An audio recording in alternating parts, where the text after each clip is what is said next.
What's up everyone, Mortal here, welcome back to another video.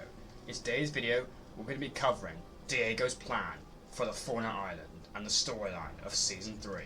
Let's get straight into the video. So, what actually happened to Diego at the end of Season 2?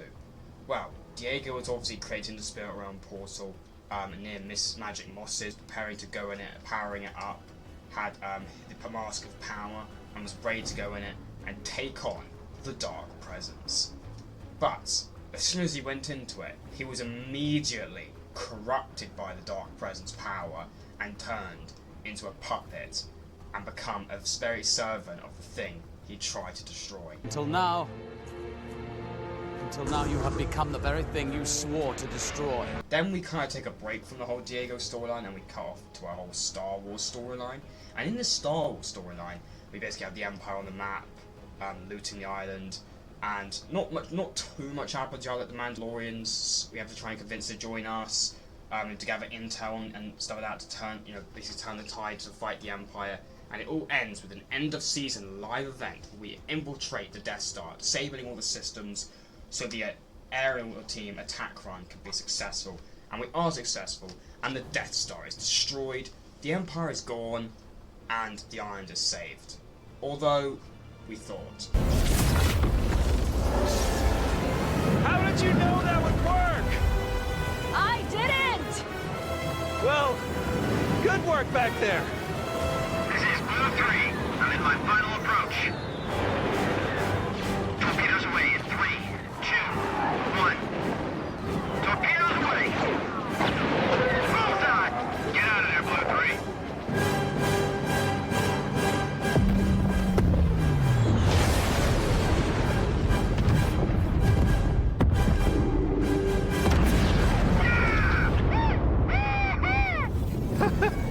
We did it! Great job, team.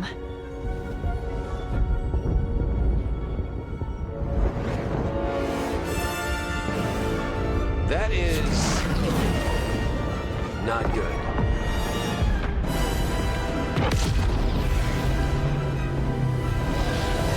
As the debris was hitting bits of the island, one bit of it hit the portal that Diego was powering up near Crime City, and as it hit it, it struck it, sending a lightning and power and energy everywhere, and then the screen goes black.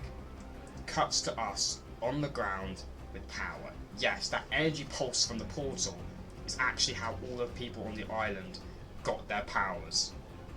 That is the origin story of the superheroes, which I think is actually very interesting, to be fair.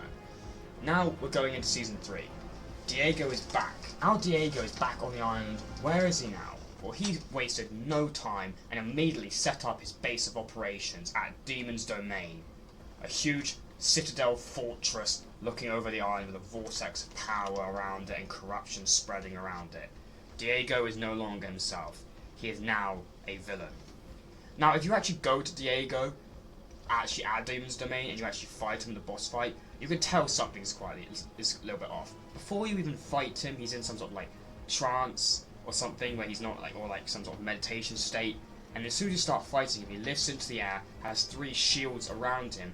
Diego has no control over himself. He's in a constant state of pain and can't control his own actions, wants to be free desperately, similar to the Night Rose in Season 1, but he has absolutely no control over his actions. The Dark Presence has took full control over him. There's voices constantly in his head, I guess, telling him what to do. The Dark Presence has full control over him. But why did the Dark Presence want him? Now, it wanted Diego specifically, because you actually know this because Jade actually mentions after she's freed from the Spirit Realm after the Diego and Shogun X battle.